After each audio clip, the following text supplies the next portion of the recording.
Capítulo 2. Lección 2. ¿Por qué impartir educación financiera? No se trata de cuánto dinero hagas, se trata de cuánto dinero guardas. En 1990, Mike tomó el control del imperio de su padre, y de hecho, puedo decir que está haciendo un mejor trabajo que su antecesor. Nos vemos 1 o 2 veces al año en el campo de golf. Él y su esposa tienen más dinero de lo que podría uno imaginar. El imperio de mi padre rico está en las mejores manos, y Mike, a su vez, está preparando a su hijo para que tome su lugar, de la misma forma en que su padre nos preparó a nosotros. En 1994, a la edad de 47 años, me retiré. Kim, mi esposa, tenía 37. El retiro no significó dejar de trabajar, sino ser capaces de bloquear cambios catastróficos no previstos, lograr que nuestra fortuna crezca de forma automática y que siempre esté un paso adelante de la inflación. Nuestros activos son suficientemente grandes para seguir creciendo por sí mismos. Es como plantar un árbol. Lo riegas por años y luego, un buen día, ya no te necesita. Sus raíces están bien arraigadas y, ahora, él puede darte su sombra para que la disfrutes. Mike eligió dirigir el imperio, y yo retirarme. Cada vez que hablo sobre dinero con diversos grupos de gente, suelen pedirme recomendaciones. ¿Cómo empiezo? ¿Qué libro me sugiere? ¿Qué debo hacer para preparar a mis hijos? ¿Cuál es su secreto para obtener éxito? ¿Cómo puedo generar millones? Y cada vez que escucho estas preguntas, recuerdo la siguiente historia. Los hombres de negocios más ricos. En 1923, un grupo selecto conformado por los líderes mejor posicionados y los hombres de negocios más ricos del país, sostuvo una reunión en el Hotel Edgewater Beach en Chicago. Entre ellos se encontraban Charles Schwab, director de la mayor compañía acerera independiente; Samuel Insull, presidente de la empresa de servicio público más grande del mundo; Howard Hobson, director de la compañía de gas más importante; Ivar Kruger, presidente de International Match Company, una de las mayores empresas del mundo en aquel entonces; Leon Fraser, presidente del Banco de Acuerdos Internacionales; Arthur Cotton y Jesse Livermore, 2 de los más grandes especuladores de acciones; y Albert Fall, miembro del gabinete del presidente Harding. 25 años después, 9 de esos titanes terminaron su vida de la siguiente manera. Schwab murió sin un centavo tras vivir 5 años con dinero prestado. Insull murió en la bancarrota en el extranjero. Y Kruger y Cotton también murieron estando en quiebra.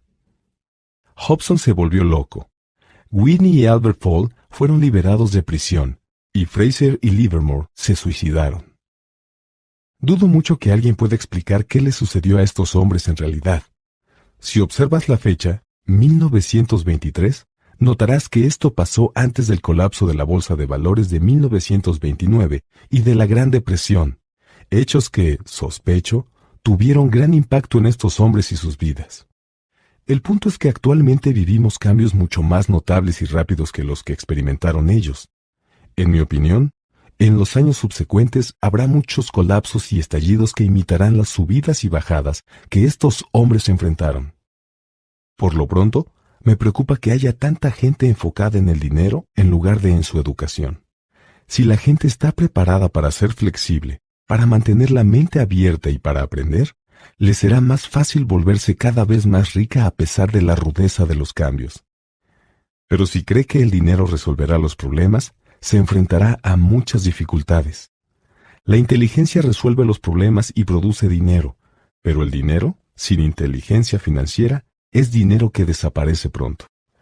La mayoría de la gente no comprende que en la vida no se trata de cuánto dinero hagas, sino de cuánto dinero guardes. Todos hemos escuchado historias acerca de ganadores de la lotería que eran pobres, se volvieron ricos y volvieron a ser pobres.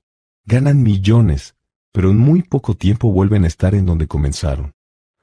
O historias acerca de atletas profesionales que también obtuvieron millones siendo muy jóvenes y 10 años después están durmiendo debajo de un puente. Recuerdo muy bien la historia de un joven basquetbolista que tenía muchísimo dinero hace un año. Hoy, a los 29, declara que sus amigos, su abogado y su contador robaron su dinero, por lo que se vio forzado a trabajar en un lavado de autos y a ganar el salario mínimo, de donde lo despidieron porque se negó a quitarse su anillo de campeonato mientras lavaba los autos. La historia se difundió a través de los noticieros de todo el país. Ahora el joven se encuentra apelando la decisión, argumentando privaciones y discriminación. Dice que el anillo es lo único que le queda y que si se lo robaran, lo destruiría por completo. Conozco a mucha gente que se volvió millonaria de forma instantánea, y aunque me alegra que las personas tengan cada vez más dinero, siempre les advierto que a la larga no se trata de cuánto dinero hagas, sino de cuánto puedes conservar y durante cuántas generaciones. Es por eso que cuando me preguntan, ¿cómo empiezo? Dime cómo volverme rico pronto.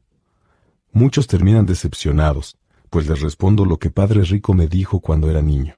Si quieres ser rico, tienes que recibir educación financiera. Esa era la noción que él me inculcaba cada vez que estábamos juntos. Como ya lo mencioné, mi padre pobre insistía en la importancia de leer libros, en tanto que mi padre rico insistía en la necesidad de la educación financiera. Si vas a construir el edificio Empire State, lo primero que tienes que hacer es cavar un agujero enorme y rellenarlo con materiales resistentes. Si vas a construir una casa en los suburbios, solo tienes que extender una placa de 6 pulgadas de concreto. En su deseo de volverse rica rápidamente, la mayoría de la gente trata de construir el Empire State sobre una placa de 6 pulgadas.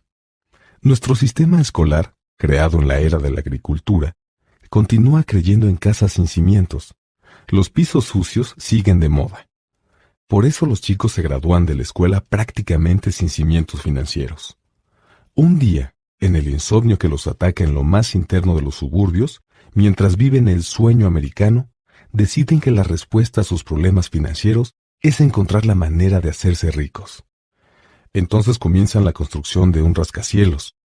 Sucede rápido, por lo que muy pronto, en lugar de un edificio Empire State, lo que tenemos es la torre inclinada de los suburbios. Y en ese momento vuelven las noches de insomnio. Cuando Mike y yo llegamos a la edad adulta, pudimos elegir lo que deseábamos porque de niños nos enseñaron a construir cimientos financieros sólidos.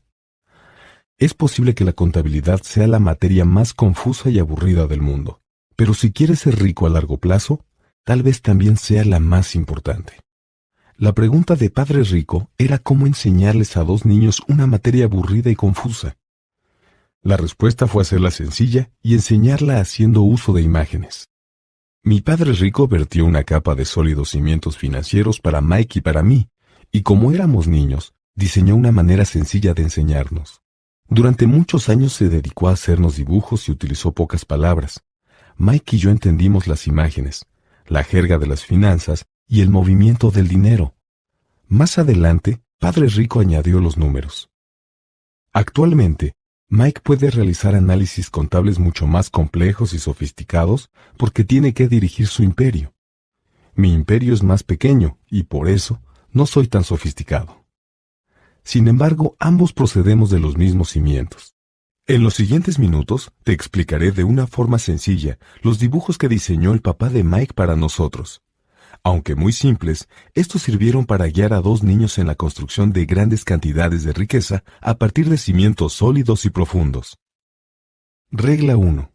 Debes conocer la diferencia entre un activo y un pasivo y adquirir activos. Esto es lo único que necesitas saber si deseas ser rico. Es la regla número 1. Es la única regla. La mayoría de la gente no tiene idea de cuán profunda e importante es, a pesar de lo absurdamente sencilla que suena. Casi todo mundo tiene problemas económicos porque no sabe cuál es la diferencia entre un activo y un pasivo. La gente rica adquiere activos, los pobres y la clase media adquieren pasivos a los que consideran activos, solía decir Padre Rico. Cuando Padre Rico nos explicó esto a Mike y a mí, pensamos que bromeaba. Ahí estábamos los dos, casi a punto de ser adolescentes y todavía esperando el secreto para volvernos ricos, y esa fue su respuesta. Era tan sencilla que hicimos una larga pausa para reflexionar. ¿Qué es un activo?, preguntó Mike. No te preocupes ahora por eso, dijo Padre Rico. Solo permítete asimilar la idea. Si puedes entender su simplicidad, Habrá un plan en tu vida y ésta será más sencilla en el aspecto financiero. Es tan simple que por eso mucha gente no entiende esta noción. ¿Quiere decir que lo único que necesitamos saber es qué son los activos y adquirirlos? ¿Y entonces seremos ricos?, pregunté. Padre Rico asintió. Es así de simple. Si es tan simple, ¿por qué no todo el mundo es rico?, cuestioné. Padre Rico sonrió. Porque la gente no sabe la diferencia entre un activo y un pasivo. Recuerdo que también le pregunté, ¿por qué están tan confundidos los adultos? Si es así de sencillo, si es tan importante, ¿por qué no todo el mundo está interesado en averiguarlo? A Padre Rico solo le tomó unos minutos explicarnos qué eran los pasivos y los activos. Ahora que soy adulto, se me dificulta explicar el concepto a otros adultos. La sencillez de la idea elude a muchos porque fueron educados de una manera distinta. La gente recibió su educación de otros profesionales que estudiaron, como banqueros, contadores, corredores de bienes raíces y asesores financieros, entre otros. La dificultad radica en pedirles a otros adultos que olviden lo que saben o que vuelvan a ser niños.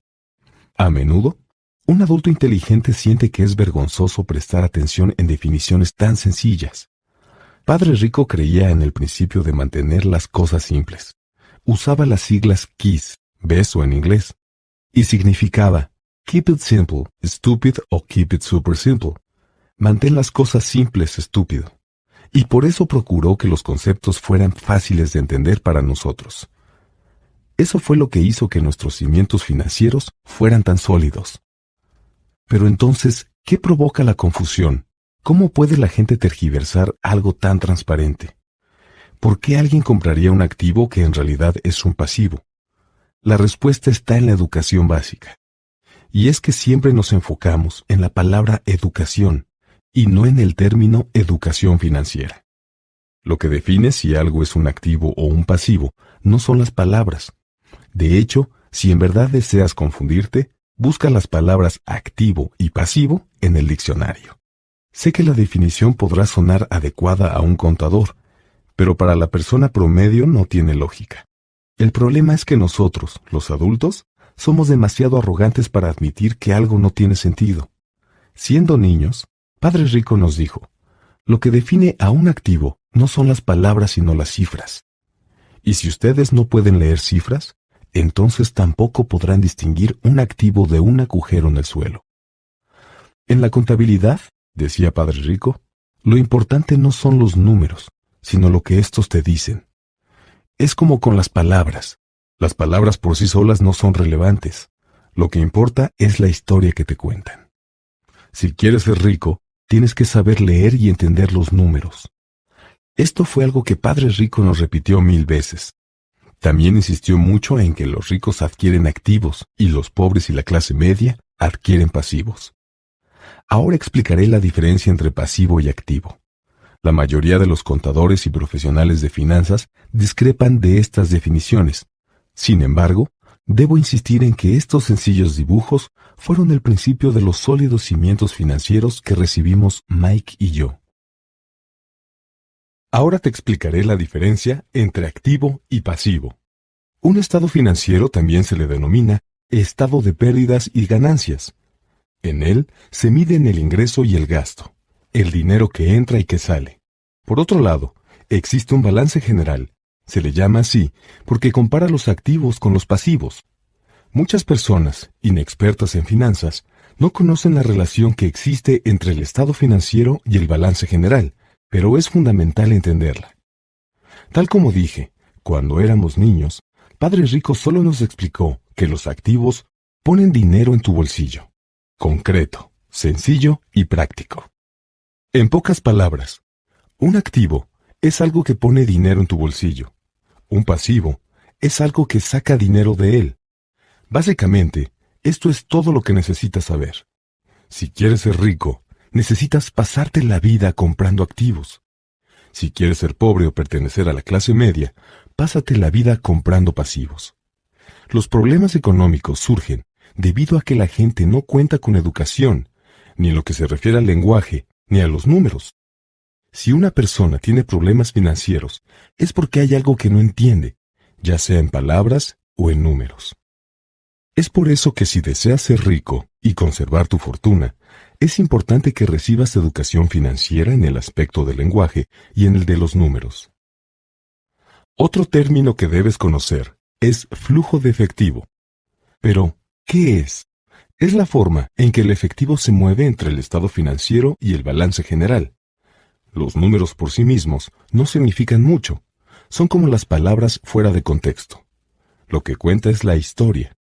En lo que se refiere a reportes financieros, la lectura de las cifras equivale a identificar el argumento, es decir, la historia sobre hacia dónde fluye el dinero. En el 80% de las familias, la historia financiera describe trabajo arduo por venir. Por desgracia, este esfuerzo será infructuoso porque esas mismas familias pasarán su vida comprando pasivos en lugar de activos. Ahora veremos la diferencia del patrón de flujo de efectivo de una persona pobre, una persona de clase media y una persona rica. 1. Una persona pobre va a destinar su salario en gastos básicos como impuestos, renta, alimentos, transporte y ropa, y no va a poder tener un ahorro. 2. Una persona de clase media va a gastar más de su salario en gastos como impuestos, hipoteca, mensualidad del auto, pago a tarjetas de crédito, pago de colegiatura, etc. 3.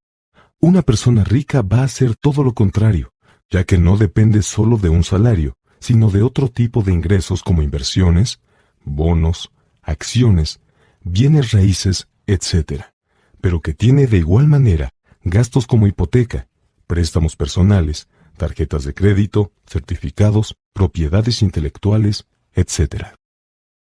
Resulta obvio que estos ejemplos que te di están sumamente simplificados. Todo mundo tiene gastos diarios y necesita alimento, refugio y ropa.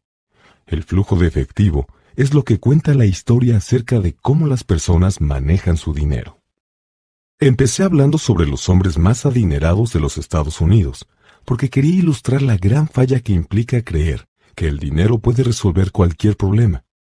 No es verdad. Por eso me da mucha pena cada vez que la gente me pregunta cómo empezar o cómo puede volverse rica rápidamente. Con frecuencia, escucho cosas como: estoy endeudado, por eso tengo que ganar más dinero. Sin embargo, contar con más dinero no resolverá el problema. De hecho, puede incluso tornarlo más complejo. El dinero pone en evidencia nuestras trágicas fallas humanas y señala aquello que desconocemos de nosotros mismos. Es por eso que, generalmente, cuando una persona recibe de forma repentina una cascada de dinero, como por ejemplo en el caso de una herencia, aumento de sueldo o por ganarse la lotería, en muy poco tiempo regresa al desastre financiero en el que se encontraba antes. El dinero solo reafirma el modelo de flujo de efectivo que ha concebido tu mente. Si tu patrón consiste en gastar todo lo que ganas, lo más probable es que al tener más dinero, incrementes la cantidad que gastas. Recuerda el dicho: dinero que volando vino, se va por igual camino. En muchas ocasiones he dicho que vamos a la escuela para adquirir habilidades académicas y profesionales. Ambas son importantes. El dinero lo aprendemos a hacer con las habilidades profesionales. En la década de los 60, cuando estaba en la preparatoria, si a alguien le iba bien en el aspecto académico, la gente asumía que era un gran estudiante y que se convertiría en médico porque esa era la profesión que prometía las mayores recompensas financieras. En la actualidad, los médicos enfrentan problemas económicos que yo no le desearía ni a mis peores enemigos. Las compañías de seguros se están apoderando de sus negocios. La industria de la salud está manipulada. El gobierno interviene y además abundan las demandas por negligencia. Hoy en día los niños quieren convertirse en atletas famosos, en estrellas de cine o de rock, en reinas de belleza o directores de grandes empresas, porque esas son las profesiones que proveen fama, dinero y prestigio. Es por esto que cuesta tanto trabajo mantener motivados a los chicos en las escuelas. Ellos saben que el éxito profesional ya no está vinculado exclusivamente al académico, como alguna vez lo estuvo. Debido a que los estudiantes abandonan la escuela sin habilidades financieras, millones de personas con preparación académica logran ejercer su profesión con éxito, pero más adelante siempre enfrentan problemas económicos. trabajan con más ahínco, pero siguen estancadas. Y es que lo que hace falta en su educación no es el conocimiento sobre cómo hacer dinero, sino cómo manejarlo. A esto se le llama aptitud financiera. Es lo que haces con el dinero en cuanto lo recibes, cómo evitas que otros te lo quiten, saber conservarlo por más tiempo y cómo hacer que trabaje intensamente para ti. La mayoría de la gente no entiende por qué tiene problemas económicos, porque tampoco entiende la mecánica del flujo de efectivo. Es decir, hay quienes tienen una sólida preparación académica y son exitosos en el ámbito profesional, pero como carecen de educación financiera, tienen que esforzarse mucho más de lo que deberían, porque eso es lo único que aprendieron a hacer, y desconocen cómo lograr que el dinero trabaje duro para ellos. La búsqueda del sueño financiero se transforma en una pesadilla. La típica historia de la gente que trabaja con ahínco es un patrón en sí misma. Las jóvenes parejas de felices recién casados con preparación académica se mudan a sus departamentitos rentados. Ya allí, descubren que están ahorrando porque son dos personas viviendo en el mismo lugar por una sola renta. El problema es que el departamento es pequeño y la pareja no tiene suficiente espacio. Así, deciden capitalizar el ahorro y se fijan como meta comprar su casa soñada, el nido para tener hijos. Ahora cuentan con 2 sueldos y comienzan a enfocarse en sus carreras. Sus ingresos se van incrementando y a medida que sucede, los gastos también aumentan. Los impuestos representan el mayor gasto para casi toda la gente.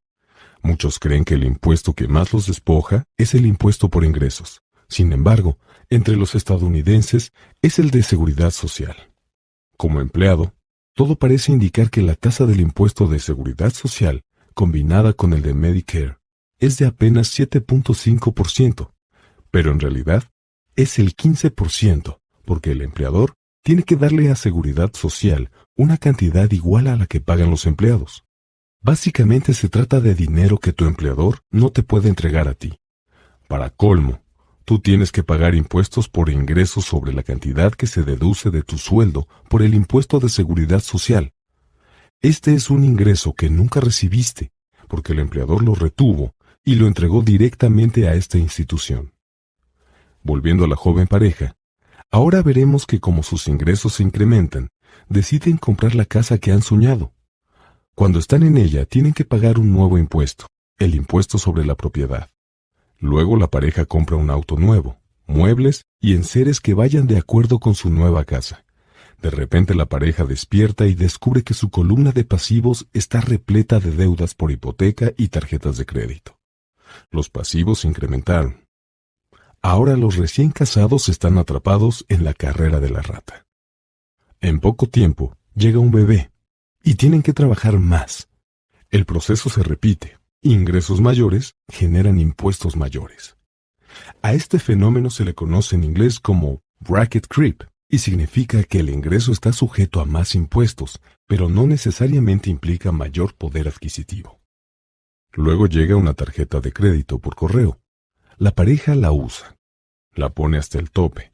Luego reciben la llamada de una empresa de préstamos. Les dicen que su mayor activo, es decir, la casa que tienen, incrementó su valor. Debido a que el crédito de la pareja es bueno, la empresa les ofrece un préstamo para consolidación de deudas y les dice que lo más inteligente que pueden hacer es deshacerse de las deudas de mayor interés, por lo que deben saldar las deudas en tarjetas de crédito. Además les explican, el interés sobre la casa implica una deducción de impuestos. La pareja toma el consejo y paga las deudas con altos intereses de las tarjetas. Ambos respiran aliviados porque las tarjetas están cubiertas. Ahora metieron la deuda del préstamo personal a la hipoteca. Los pagos bajan porque extendieron la deuda a 30 años. Parece ser lo más inteligente que se puede hacer. Entonces, un vecino los invita a ir de compras porque hay una venta especial por el Día de los Caídos. La pareja promete que solo irá a ver, pero lleva la tarjeta de crédito, por si acaso. A cada rato me encuentro a esta pareja. Los nombres y apellidos cambian, pero el problema económico es el mismo. Vienen a mis conferencias para escuchar mis consejos. Luego me preguntan, ¿nos puede decir cómo hacer más dinero? No alcanzan a ver que su verdadero problema está en la forma en la que eligen gastar el dinero que sí tienen. Todo es consecuencia de su nula educación financiera y de que no conocen la diferencia entre un activo y un pasivo. Tener más dinero rara vez es la solución a los problemas económicos. La inteligencia es la solución. Tengo un amigo que no deja de repetir la siguiente frase a la gente endeudada. Si descubres que estás atrapado en un agujero en la tierra, deja de cavar. Cuando era niño, a menudo mi padre nos decía que los japoneses estaban muy conscientes de 3 poderes: el poder de la espada, de la joya y del espejo. La espada simboliza las armas. Estados Unidos ha gastado billones de dólares en armas, por lo que ahora tiene una poderosa presencia militar en el mundo. La joya simboliza el dinero. Hay algo de cierto en el refrán: recuerda que la regla de oro es que quien tiene el oro es el que hace las reglas. El espejo simboliza el conocimiento de uno mismo. Según las leyendas japonesas, el conocimiento personal es el poder más importante de los 3. Muy a menudo, la gente pobre y de la clase media permite que el poder del dinero la controle. El solo hecho de levantarse para ir a trabajar, cada vez con más ganas para conseguirlo, es lo que impide que la gente se pregunte si lo que está haciendo es lógico. Esto, a su vez, la limita desde antes de salir de casa. La mayoría se encuentra a merced del dinero porque no entiende su funcionamiento. Si usara el poder del espejo, ya se habrían preguntado: ¿esto tiene sentido? Con frecuencia, en lugar de confiar en su sabiduría personal, en ese genio e inteligencia que radica en cada uno de nosotros, la gente solo imita a la multitud. Todos hacen las cosas porque ven a otros hacerlas. Se conforman en lugar de cuestionarse. A veces repiten sin pensar lo que les han dicho siempre: diversifícate. Tu casa es un activo. Tu casa es tu mayor inversión. Si te endeudas más, puedes conseguir un beneficio fiscal. Consigue un empleo seguro. No cometas errores. No corras riesgos. Se dice por ahí que la mayoría de la gente le tiene más miedo a hablar en público que a la misma muerte. Y según los psiquiatras, el miedo a hablar en público es provocado por el temor a la exclusión social, a sobresalir, a la crítica, a hacer el ridículo, a no pertenecer. El miedo a ser distinto es lo que inhibe a la gente y le impide buscar nuevas formas para resolver sus problemas. A eso se refería mi padre pobre cuando decía que los japoneses valoraban el poder del espejo por encima de los demás. Solo cuando nos miramos en él, encontramos la verdad. El miedo es lo que hace que la gente diga: no te arriesgues. Es algo que sucede en todos los ámbitos: deportivo, personal, profesional o financiero. Ese mismo miedo, el miedo al ostracismo, hace que la gente se conforme y ni siquiera cuestione las opiniones más aceptadas o las tendencias populares. Tu casa es un activo. Consigue un préstamo para consolidación de deuda y paga lo que debes. Trabaja más duro. Consigue un ascenso. Algún día seré vicepresidente. Ahorra dinero. En cuanto obtenga un aumento, compraré una casa nueva para la familia. Los fondos mutualistas son seguros. Y por desgracia, muchos problemas financieros surgen porque la gente siempre quiere estar al mismo nivel que los vecinos. A veces, lo único que necesitamos hacer es mirarnos al espejo y escuchar a nuestra sabiduría interior en lugar de a nuestros temores. Mike y yo empezamos a tener problemas en la escuela para cuando cumplimos 16 años. No éramos malos chicos, pero nos estábamos alejando de la demás gente. Trabajábamos para el papá de Mike todos los días al terminar las clases y los fines de semana. A veces, después del trabajo, pasábamos horas con padres ricos sentados a la mesa, mientras él se reunía con sus banqueros, abogados, contadores, corredores inversionistas, gerentes y empleados.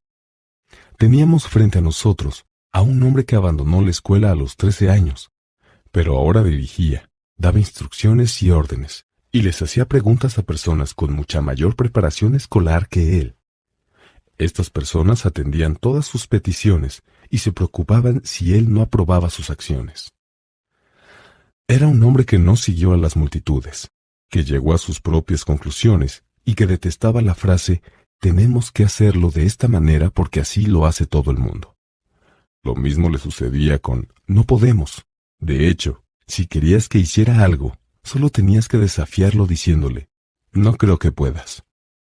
Mike y yo aprendimos más asistiendo a sus reuniones que en todos los años que pasamos en la escuela, incluyendo los que fuimos a la universidad.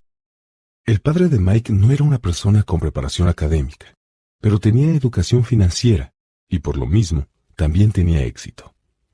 En muchas ocasiones nos repitió, una persona inteligente contrata a gente más inteligente que ella.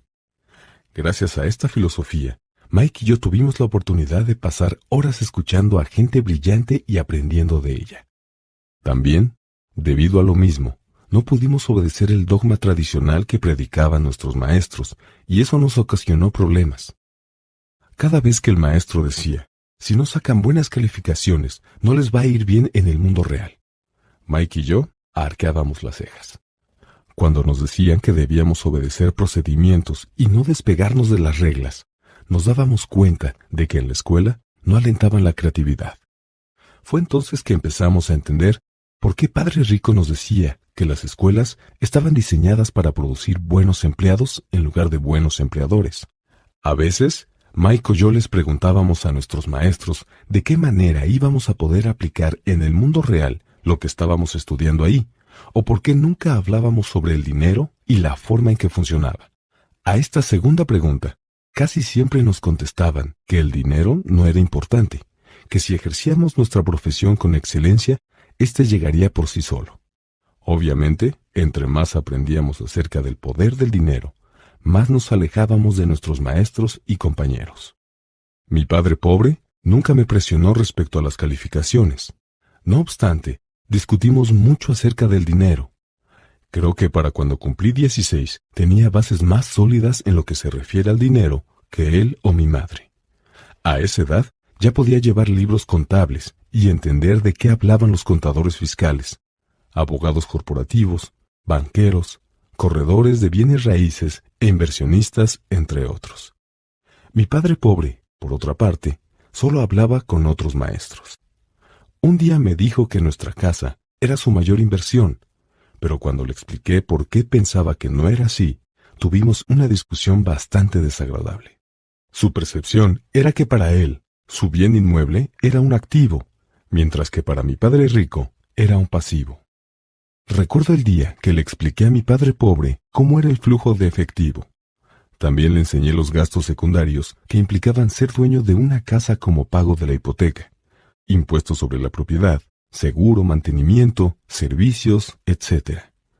Un inmueble de mayor tamaño significaba más gastos, por lo que el flujo de efectivo continuaba saliendo en gasto. Hasta la fecha, la gente continúa cuestionándome respecto a mi noción de que una casa no es un activo. Sé que para muchas personas, una casa representa la mayor inversión de su vida y un sueño personal. Y sé que, naturalmente, ser el propietario de tu propia casa es mejor que no tener nada. Pero solo trato de ofrecer una alternativa a este dogma tan arraigado. Si mi esposa y yo fuéramos a comprar una casa más grande y ostentosa, sabríamos que no podríamos considerarla un activo. Sería un pasivo porque nos obligaría a dejar que saliera dinero de nuestros bolsillos. Pues bien, este es mi argumento. En realidad no espero que toda la gente esté de acuerdo conmigo, porque sé que una casa es algo que provoca emociones fuertes, y cuando se trata de dinero, lo emocional tiende a disminuir la inteligencia financiera. Por experiencia personal, sé que el dinero tiene la capacidad de hacer que toda decisión se vuelva un asunto emotivo.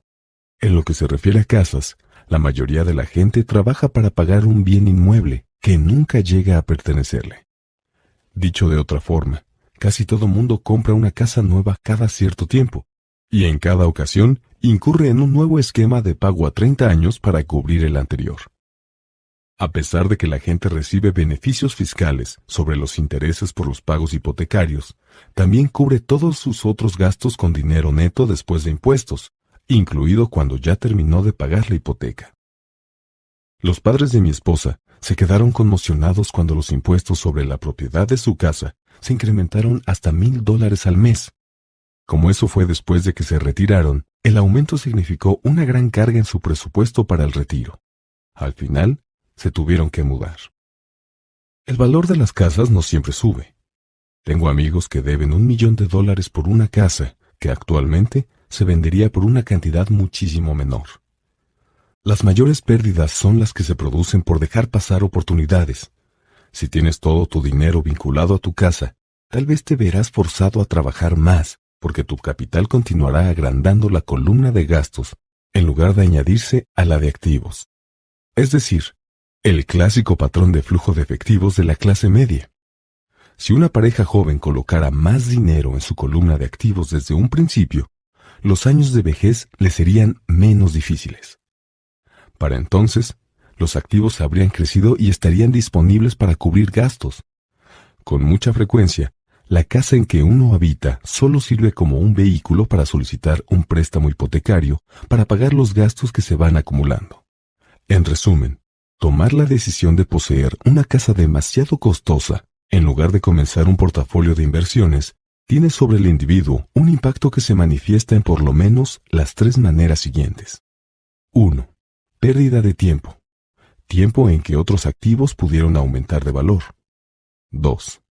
Pérdida de capital adicional, que pudo invertirse en lugar de usarlo para pagar los altos costos de mantenimiento que están relacionados directamente con la casa. 3. Pérdida de educación. Con frecuencia, la gente incluye su casa, sus ahorros y sus planes de retiro en la columna de activos. Como no tiene dinero para invertir, sencillamente no lo hace. Lo anterior implica que nunca acumula experiencia en inversiones, y por eso, la mayoría de las personas nunca llega a ser lo que en el ámbito financiero se conoce como inversionista sofisticado. Para colmo, las mejores inversiones se las ofrecen en primer lugar a los inversionistas más experimentados, quienes a su vez se las venden después a la gente que no le gusta correr riesgos. A pesar de todo, lo anterior no significa que no debas comprar una casa. Lo que quiero decir es que debes entender la diferencia entre un activo y un pasivo. Si yo quiero una casa más grande, entonces primero debo adquirir activos que generen el flujo de efectivo para pagarla. El estado financiero personal de mi padre pobre es reflejo de la vida de una persona que terminó atrapada en la carrera de la rata. Su gasto se equipara a su ingreso, y eso le impide guardar lo suficiente para invertir en activos. Como resultado, los pasivos siempre son mayores. Es decir, los ingresos y gastos de padre pobre son equivalentes, pero sus pasivos son mayores que sus activos. Al igual que padre pobre, los ingresos y gastos de padre rico son equivalentes, pero sus activos son mayores que sus pasivos, ya que son los resultados de una vida dedicada a invertir. ¿Por qué los ricos se vuelven más ricos? Al analizar el estado financiero de mi padre rico, me di cuenta de por qué los ricos se vuelven más ricos. Sus activos generan ingresos más que suficientes para cubrir los gastos y el balance se reinvierte de la misma manera. Esta sigue creciendo y, por lo tanto, los ingresos que produce también se multiplican. Como resultado, los ricos se vuelven más ricos. ¿Por qué la clase media tiene dificultades? La clase media se encuentra en un estado permanente de contrariedades. Los ingresos principales de la gente que pertenece a este sector provienen de su salario. A medida que los sueldos aumentan, también lo hacen los impuestos. Los gastos tienden a incrementarse en proporción al salario. De ahí proviene el concepto de la carrera de la rata. La clase media considera que su casa es su activo primario, y por eso no invierte en activos que produzcan ingresos. Este modelo, en que a la casa se le considera una inversión, y la filosofía de que un aumento de sueldo implica que es posible comprar un bien inmueble mayor o gastar más, es la base que sustenta nuestra endeudada sociedad actual. El incremento en el gasto conduce a las familias a incurrir en deudas más grandes y les produce mayor incertidumbre financiera a pesar de que, al mismo tiempo, están creciendo en sus empleos y reciben aumentos de manera regular.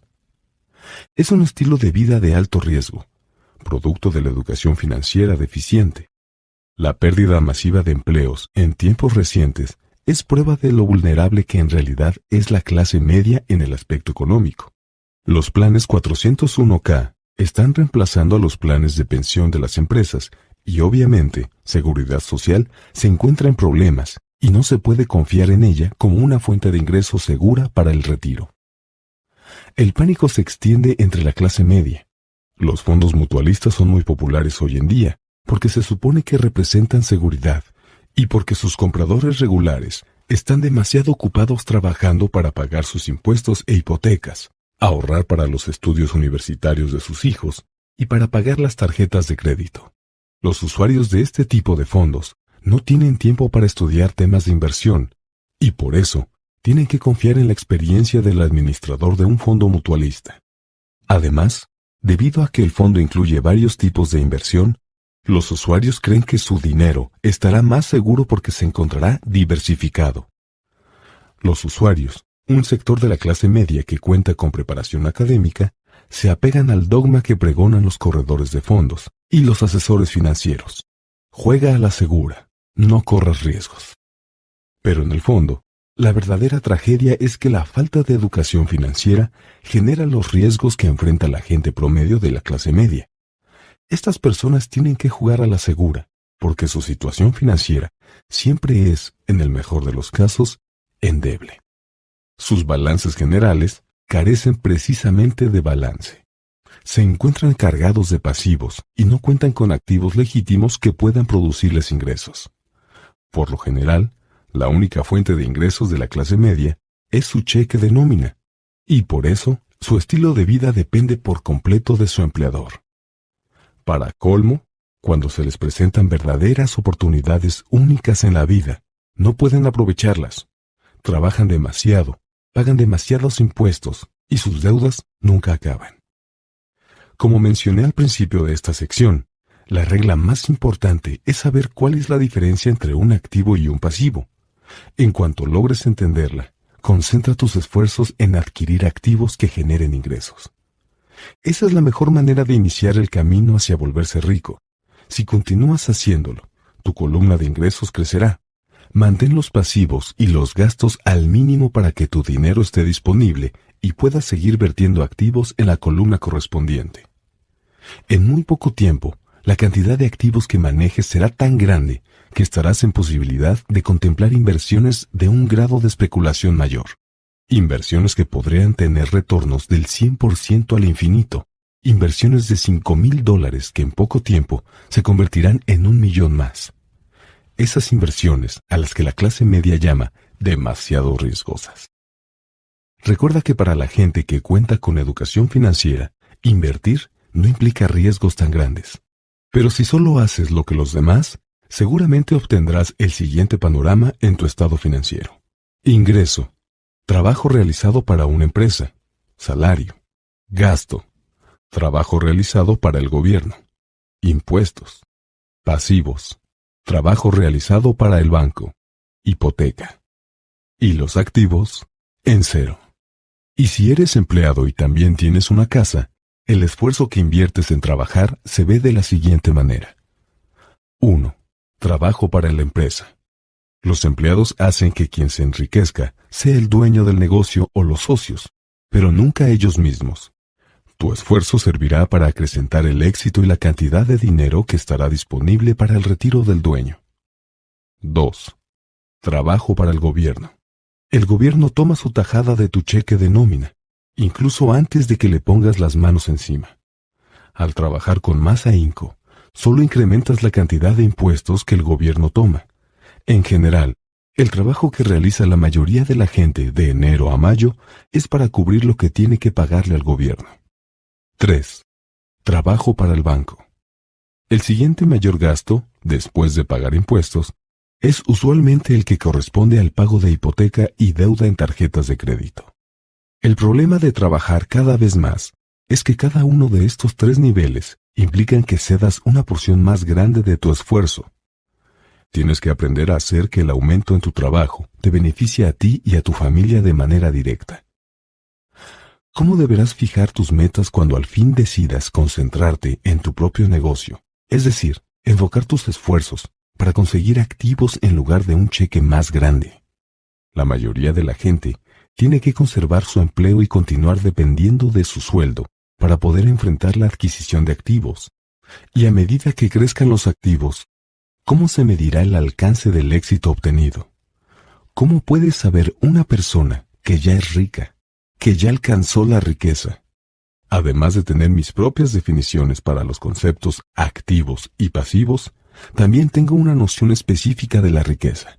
En realidad la tomé prestada de un hombre llamado R. Buckminster Fuller. Algunos lo consideran un charlatán y otros un genio. Hace varios años causó controversias entre los arquitectos porque solicitó una patente para algo a lo que llamó domo geodésico. En su solicitud, por cierto, Fuller también mencionó algo acerca de la riqueza. Al principio parecía un poco confuso, pero al seguir leyendo empezaba a sonar lógico. La riqueza es la capacidad de una persona para sobrevivir cierta cantidad de días a futuro. O dicho de otra manera, si dejara de trabajar hoy, ¿cuánto tiempo podría sobrevivir? A diferencia del valor neto, es decir, de la diferencia entre tus activos y tus pasivos que con frecuencia se caracteriza por incluir los objetos inútiles más costosos y las opiniones acerca de lo que valen las cosas, esta definición de riqueza nos da la oportunidad de desarrollar una forma de medición verdaderamente precisa. En este momento, yo podría medir y saber en dónde me encuentro en relación con mi objetivo de volverme independiente en el aspecto económico. A pesar de que el valor neto de una persona a menudo incluye activos que no producen efectivo, como artículos que compraste alguna vez y ahora están empolvándose en el garage, la riqueza mide cuánto dinero está produciendo tu propio dinero y, por tanto, cuál es tu capacidad de supervivencia financiera. La riqueza es la medida del flujo de efectivo de la columna de activos, comparada con la de la columna de gasto. Usemos un ejemplo. Digamos que en mi columna de activos tengo un flujo de efectivo de $1,000 al mes y que mis gastos mensuales ascienden a $2,000. ¿Cuál es mi riqueza? Volvamos a la definición de Buckminster Fuller. ¿Cuántos días puedo vivir de aquí en adelante de acuerdo con esta medición? Si considero meses de 30 días, entonces tengo un flujo de efectivo suficiente para medio mes.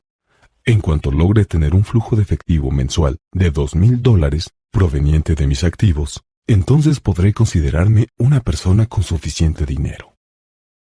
Así pues, aunque todavía no sea rico, sí tengo lo necesario para vivir. Ahora cuento con ingresos mensuales, producto de mis activos, que cubren los gastos por esa misma cantidad de tiempo. También observa que en este punto ya no dependo del sueldo. Me enfoqué en construir una columna de activos que me hiciera independiente en el aspecto económico, y lo logré. Si en este momento renunciara a mi trabajo, podría cubrir mis gastos mensuales con el flujo de efectivo que generan mis activos. Mi siguiente objetivo sería reinvertir el exceso de flujo de efectivo en la columna de activos. Entre más dinero va a esa columna, más crece esta. Asimismo, entre más crecen mis activos, más incrementa el flujo de efectivo. Y, siempre y cuando mantenga mis gastos por debajo del flujo de efectivo proveniente de dichos activos, seguiré siendo más rico cada vez y obtendré más ingresos de fuentes que no tienen que ver con el trabajo físico que desarrollo todos los días. Si este proceso de reinversión continúa, entonces estaré en el camino de volverme rico. Recuerda lo siguiente: los ricos compran activos. Los pobres solo incurren en gastos. La clase media compra pasivos que cree que son activos. Entonces, ¿cómo empiezo a enfocarme en mi propio negocio para dedicarme solo a él? ¿Cuál es la respuesta? Escucha al fundador de McDonald's en el siguiente capítulo.